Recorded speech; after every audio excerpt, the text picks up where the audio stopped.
الحمدللہ وحدہ والصلاۃ والسلام علی من لا نبی بعد اعوذ باللہ من الشیطان الرجیم بسم اللہ الرحمن الرحیم۔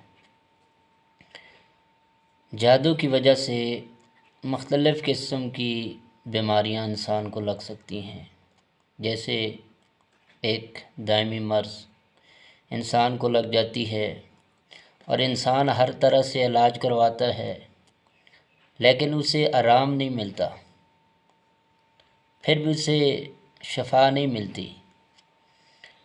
وہ مختلف قسم کے ٹیسٹ بھی کرواتا ہے ہر قسم کے، لیکن ٹیسٹوں میں وہ بیماری اس کی نہیں آتی، لیکن وہ مرض اسے دائمی رہتی ہے۔ اسی طرح انسان کے کبھی کبھار سر میں درد ہوتا ہے، پین ہوتا ہے، کبھی آدھے سر کا درد، اور وہ مسلسل لگاتار وہ درد رہتا ہے، یہ نہیں ایک دو دن، ہر وقت رہتا ہے۔ دم بھی کرواتا ہے وہ بندہ، دعائیں بھی استعمال کرتا ہے، ہر قسم کی میڈیسن کھا لیتا ہے، لیکن اس کے سر میں، آدھے سر میں کبھی درد، کبھی پورے میں درد، وہ ہمیشہ درد رہتا ہے۔ اسی طرح انسان کے معدے کی تکلیف، معدے کے منہ پر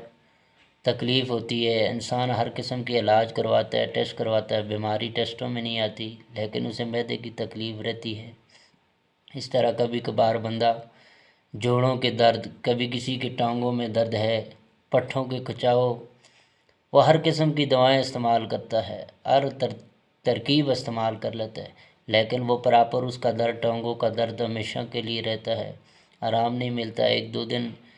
کچھ کھایا پیا، استعمال کیا، آرام ہوا، پھر وہی بات، بیماری جی پتہ ہی نہیں کیا ہو گیا جی، ٹانگوں میں کوئی کمزوری بتا رہا ہے، کوئی کیا گیا، لیکن پراپر وہ درد ہمیشہ اس کا رہتا ہے۔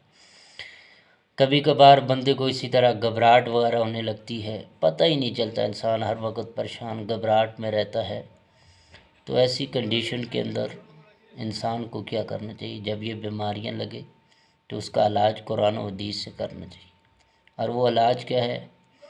نماز فجر ادا کرے، نماز فجر پڑھنے کے بعد سورہ رحمان 3